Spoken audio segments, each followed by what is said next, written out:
How are you guys? I hope you're all doing well this New Year's. So we're getting a lot of rain, but anyhow, be careful driving. So Matthew, today is the day of Sunday Epiphany, so we're going to do Matthew chapter 2, verses 1 through 12. So I want to ask you guys one question real quick. What is the longest journey you've been on? The longest journey you've been on in a car or an SUV, minivan. It does not include an RV. An RV, different.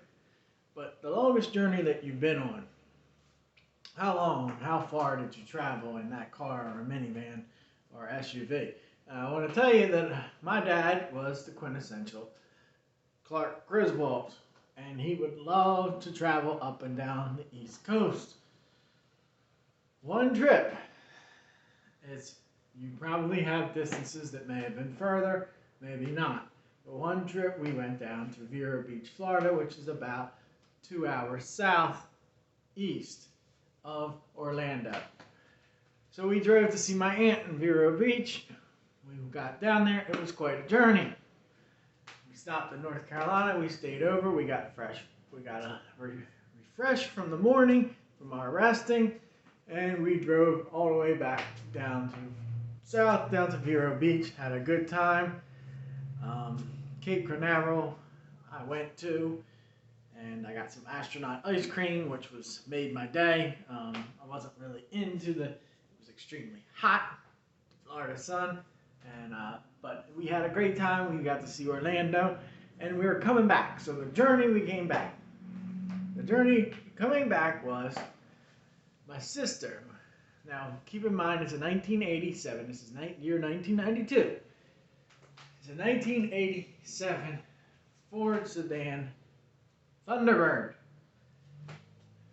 3 of us in the back. My 2 older sisters, me, my mom and dad. My middle sister had a boyfriend.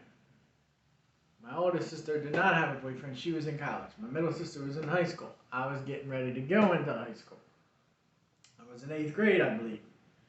So, would you know that when we get to South Carolina, me and my oldest sister were tired. We wanted to go and get a hotel. Dad, pull over. We're tired. We've had it. Let's get some rest. My sister starts challenging my dad, my middle sister, because she wants to go see her boyfriend. She had a hidden agenda. And sure enough, what does she do? Dad, keep driving. My dad wanted to when he was Clark Griswold, he wanted to get there as fast as he could at places, so he limited our brakes. But here, my sister's got him. We go through North Carolina, and we're telling him, me and my oldest sister, Dad, we're ready to stop. We need to get some rest. He gets into Virginia, and he really thinks he can do this and pull this off, drive 22 hours with our potty brakes and our stop. We get into Northern Virginia, we know he's not going to stop, and we know we're stuck for this ride, me and my oldest sister, my middle sister won. We are going to drive straight through. My dad is starting to get really tired.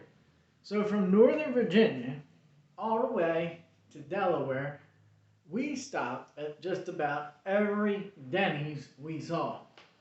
So my dad could get a cup of coffee. We would have our sodas. I couldn't fall asleep in the back seat because there was 3 of us. It was horrible. 22 hours in the car, stopping at every Denny's. I got to thank the Denny's chain for keeping me alive today, because my dad stopped at every Denny's from Northern Virginia until Delaware, till we crossed into South Jersey, and I got into South Jersey. And when we get into South Jersey, I remember how exhausted I was going up the stairs of my house, get in the house, go up the stairs to my bedroom, and I crashed until the next day. Totally slept through the afternoon, through the night, into the next day. I was so exhausted. That was a journey. My dad had to drive straight through, and my sister got to see her boyfriend.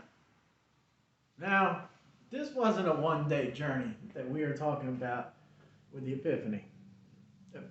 The astrologers, we call the Magi, we call the kings, three kings. They were astrologers. They studied the stars. Now, astrology, and I'll explain this again, astrology was looked down upon because of the fact that they studied stars. Studying stars was considered pagan. But they saw this star that was unique, and they figured this is the star of the Messiah. We are going to go see the Messiah. They couldn't have been that pagan because they followed the star of the Messiah. And they followed that star and it started to disappear, but they knew to go to the holy city of Jerusalem. Now, how far did they travel? That is a good question. And here there are three astrologers, wise men, magi, whatever you want to call them. They're really astrologers. So, here, Gaspar, Melchior, Belchior. Let me say that again. Melchior, Gaspar, and Balthasar. Those names were made up. We don't really know how many astrologers are. The reason we say three is because of the presents. We will get to the presents: gold, frankincense, and myrrh. That's where we get the three kings, the three wise men, the three astrologers. We don't really know how many there were. Where did they come from? We believe they came from around Persia. They traveled a far distance, anywhere from 400 to 1,000 miles. That took months upon months. Jesus, when he got there, was no longer a baby. He was anywhere from 4 months to 2 years old, and I will talk about this again. King Herod the Great, will kill every male baby in Bethlehem 2 years and under. That is why we get the idea that it took him some time, and most scholars believe Jesus was a toddler. He was between the ages of 1 to 2. It had to take them time to get there. Again, they traveled probably around 800, most scholars believe 800 to 1,000 miles to get to where they needed to get to Jerusalem. Then they get confused. They go to Herod, and they ask Herod, who is the king of the Jews. They go to his castle. They ask the scribes and the chief priests, where is the Messiah to be born? The king of the Jews is what it says in your text. Verse 3, it says Herod is disturbed. I want to break this down for you. The Greek word is different than disturbed that they put in the NIV that I use. It's not disturbed. It's that he is threatened. He is frightened. He is threatened, and King Herod is a maniac. He is a manipulative, egotistical, narcissistic maniac, a very crazy leader. Don't believe me? Look up King Herod. He killed 3 of his sons and a wife because he thought they were going to overthrow him. His being a king was everything to him. And when they came in, and the astrologers came in and said, where is the king of the Jews? And they weren't talking about Herod. This threw him for a loop. He was threatened. And whenever he was threatened or frightened, people died. Again, he will order all the babies 2 years and under to be killed around the Bethlehem and Jerusalem area. He was a mad man. He was a beast of a person. We have to stay away from Herods. So the wise men and the scribes tell him, the chief priest, that he is to be born where David is to be born, in Bethlehem. They say, and they pull up Micah 5:2. He's in Bethlehem, and it's 6 miles outside of Jerusalem. So before they leave, Herod starts manipulating them and tells them, calls them into a conference room, tells the astrologers, says, I want to pay him homage. You come back to me, tell him where he is. You see, the wise men, they didn't become wise till later to a dream. The astrologers, they didn't know they were being manipulated, so they went to go see Jesus. They went and they saw Jesus. They went from the dark light of Herod and his craziness and his ruthlessness. Again, he killed 3 of his sons and a wife. to see in the light of the world. The light of the world, that if you follow him, as it John says, 8:12, which I will use quite frequently, probably in this sermon, is the light of the world. If you follow him, you will not go into the darkness, but you will go into the light of life. And they see this child, this Christ child. Again, he's not a baby, he's a child. And they bring him gifts. Again, we have 3 because of the fact that they had 3 gifts: gold, frankincense, and myrrh. They were great gifts. They leave them with Joseph and Mary for the baby. Gold is a gift of royalty. Frankincense is a spice that was used for divinity. Myrrh was used for burying. A lot of scholars like to say that they foresaw Jesus' death, but really, I think it was just a great gift, in my belief. It was used for embalming, but it was also a spice, just as frankincense was a spice. These are 3 great gifts. But gold was for royalty. This is the King of Kings, not the King of the Jews, as Herod, earthly king of the Jews. Jesus is the King of the Jews, Gentiles, the heavens, and the earth. Herod was threatened. He manipulates them to come back. They get to see Jesus. They go and they proclaim his name. And they get it out there and let people know that they saw the Christ child, which is the Messiah child. They get a dream. This is where the wisdom starts coming in. And they outsmart him, Herod, not to return back to Herod. Do not turn back to Herod. Don't go through his manipulation. You will have manipulators in your life, and you need to stay away from them. If you hear the words, now, we all manipulate at times, but if they're doing it over and over and over again, it's a daily process. They are toxic. Stay away from them. Run, run, run.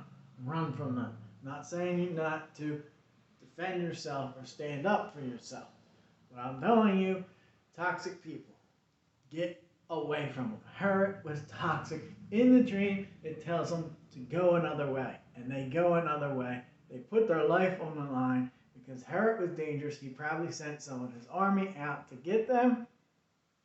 And they had to go an alternate route.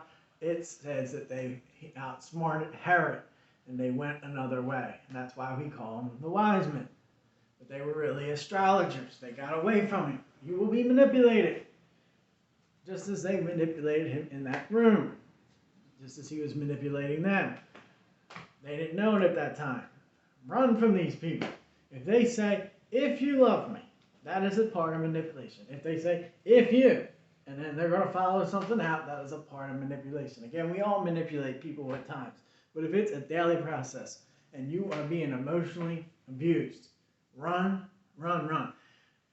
If it has stripes on it and it looks like a zebra, it's a zebra. Get away from it. Run, run, run. Stand up for yourself. But you got to get out of there with these toxic people. You can't be hanging around with Herods. You've got to get away from them. Run, run, and run all day and run all night. Get away from them. Go into the light of Jesus. Jesus will protect you. God will take care of you. So they go and they get away and outsmart them. Then there's a dream, right? There's a dream that comes, an angel comes to Mary and Joseph. Now they have to go, and the dream says, flee to Egypt. They go all the way up to Egypt, north, and they travel a lot of miles. It's around 400 miles. They take a journey, and they get into Egypt. They are migrants of Egypt, and they got to safety. Again, get away from manipulators, get away from the beasts of life, get away from Herod, people that will gaslight you, that will manipulate you to think you're always at fault. You're not always at fault. No one can be wrong all the time. Get away from them. So that's what Mary and Joseph do. They go and they get to safety. We have to get to safety and go into the light. God will take care of you. God is an overcomer. He will give you the courage to overcome. these problems that we go through and these beasts of evil that we have to go through. Not only people, but we have beasts of evil that we have that permeate our lives, our communities, and all over in our context. These beasts that I call Herodian beasts, Satan is involved too. They are evils of the world. So if you're, you don't have people that manipulate you and you don't have to get away from them. But if you are being manipulated and told you're always wrong, or they always play the victim when they bully and harass you, you need to get away from them. Maybe you don't have that problem. Stay with positive people. I say it all the time. Run from the Herods. Run into the light of Jesus. The Star of Bethlehem was for Jesus. So, we have these beasts that we go through in life. And I look at some of the beasts that we have. Some of the Herodian beasts that we have. Run from the Herod evils. We have domestic violence. It permeates our society. I will give you this statistic. 1 out of 4 men go through domestic violence, whether it's mental or physical. 1 out of 3 women will go through it at some time. That's a high statistic. 1 out of 3 women and 1 out of 4 men. Now, 1 out of 7 will be physically abused women. 1 out of 25 will be physically abused. But sometimes mental abuse can be worse. There's a story by Stephanie Land that put on, it's a great show on Netflix called Made, and it's about emotional abuse. And she goes into a domestic abuse shelter and how hard it is to get away from that person. Again, you've got to run from the Herods. You've got to run away from these Herodian evils, these beasts of domestic violence, domestic abuse. Run away from them, keep running. Don't stop. Run to safety, and that safety is the light of Jesus. Is domestic abuse in this show is 7 times, they said. The average was women would go back, or men that would leave their significant other. They would go back 7 times. Sometimes they would never go back. They would be killed. 7 times. And this woman did leave and go back 1 time to her significant other, her daughter's father. And how hard it was and difficult. And then to get away from him again. But this story had a good ending. Other stories don't. So run from that domestic abuse. I saw something this week. A girl she took her dog to the veterinarian. Her boyfriend was there. He was on his cell phone. He didn't look very happy. She slipped a note to the people that were in the office of the veterinarian hospital, And they the staff looked at the note. She told her boyfriend she was going to the bathroom. Sure enough, they read it. And what it had said is that he's been threatening her, he's been abusive verbally and physically, abusive. And he had a gun on him. In that state, you could not bring into a veterinarian hospital a gun. The police were informed, they came and they arrested him. The police talked to this woman and she showed domestic abuse, and it was physical and emotional. All the bruises all over her. Again, this permeates our society. When you are going through this, you know someone that's going through it, run to safety. Where people can help you. God puts people in your life. Run to people. Run into the light of Jesus. Jesus is an overcomer. Jesus will give you the courage to overcome these things. It is very important. So domestic violence, again, is extremely high. In women, it's 1 out of 3. And men, 1 out of 4. And that is both either mental or physical. If you didn't have to go through that Herodian evil, maybe you got this Herodian evil, which we call depression. Depression is a high rate now. It is 30% of people say that they have sometime in their life have suffered from depression. 30%. That's almost 1 out of 3. 18% have went through where they have been diagnosed or doctors about depression and not feeling well. 18%. From 2015, that is a 10% rise. It is rising. Our world is crazy and it is very stressful. So some of you have to run away from the depression. In order to run away from the depression is you have to stay active. Keep running, stay exercise. One of the top things is to exercise. Eat healthy. Don't listen to the voices. So run from these voices that are telling you that you're not good enough and things like that. The depression that goes on. Stay active. Keep running. Keep exercising. There was a man that suffered from depression. And this man that suffered from depression, as the statistics are, that he just continued to exercise and be able to take care of himself, and it really helped him to go through things and therapy. If that doesn't bother you and you don't have to get away from that Herodian mess and beast, there may be some people you know that may have taken their life where the depression was bad. You may know somebody that died by death by suicide. I want to tell you how prevalent this Herodian beast is in our society. 132 people die every day in the United States from suicide. 132. There was a man that tried to take his life before he was extremely lucky to survive. He was away from his family and he was flying to a destination for work, and he felt suicidal thoughts again. And he started to talk to people. You are going to need to talk to people. He told the TSA officer on the plane, I'm not feeling well. Could you get me a doctor?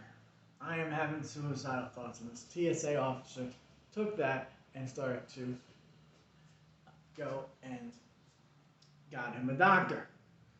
And with that being said, with the doctor, he got help. God puts people in your lives. Run from these Herodian beasts and these evils. As suicide is a major problem. And what suicide is not people just wanting to be selfish. They feel like they're a burden to people. They also want the pain to stop. So be compassionate about that. And if you know anybody, talk to them. We have to communicate with each other. Whether it's depression, domestic abuse, suicide, we have to talk to each other. Think about this. The astrologers had to outsmart, and that's why they're the wise men. They had to go a different route, as Herod probably sent some of his army out, or people, to get them for trying not coming back to him. They had to get away from him. They had to communicate and get to a certain area to get into safety. Communication is important. We have to communicate with each other to get to safety. Mary and Joseph had to communicate with each other to get up north, to get out and become migrants into safety in Egypt. Again, your safety is running away from the darkness and going into the light where Jesus is a doctor, Jesus is a healer, Jesus is an overcomer. He will get you through these problems that you are going through, these Herodian beasts and evil throughout life. So go into that light. The light shines in the darkness, John 1:5, and the darkness cannot overcome it. That will give you the courage to overcome what you're going through. But first, get to safety. If that doesn't bother you, if that hasn't a depression, suicide, domestic abuse, people that manipulate you in bad relationships, maybe this will. Opioids. Opioid is another Herodian beast that we are dealing with a lot. When they put oxycodone on the market, Purdue Pharma, 60,000 people started dying per year statistically. About 60,000 we were losing. Last year it was 108,000 people in this country. 108,000 people because they were mixing fentanyl in it. This is extremely dangerous. Anything's going to happen to anybody. Anybody can get hooked on these opioids because they're created to make you addicted. There are heroin in there. and all kinds of things. And oxycodone, you could get hurt. Anybody can get hurt. Tip-top shape athletes get hurt. I want to tell you the story of Ray Lucas. He was a quarterback for the New York Jets. He got hurt and he started taking and getting addicted to the opioids. After his playing career, it was said that he was taking up to 1,600 per month opioids. 1,600 to be alive from that. He also wanted to jump off the George Washington Bridge in New York. But he started talking to somebody. Again, you got to talk to somebody. You got to communicate. Someone was willing to do a surgery for him of ex-NFL players where he couldn't and was willing to do it because he couldn't afford the surgery. This doctor was willing to help out certain NFL players because of the problem, and they also had addictions to opioids. This doctor saved their life. Jesus is a doctor. Run into the light. Jesus will put people in your life that are positive and not toxic. Run from the toxic people. Run from the Herods of the world. Run from the Herodian evils and the beasts of the world. Run from the beasts of opioids. Be careful if you are given them by doctors. Be very careful that you don't get addicted to them. They are extremely addictive and they will take over your life and take over your family's life. If that hasn't hit you with opioids and that problem, then you are blessed. But we all have dealt with war. We all know soldiers that come back with PTSD and all kinds of problems, and we have to be there for our veterans.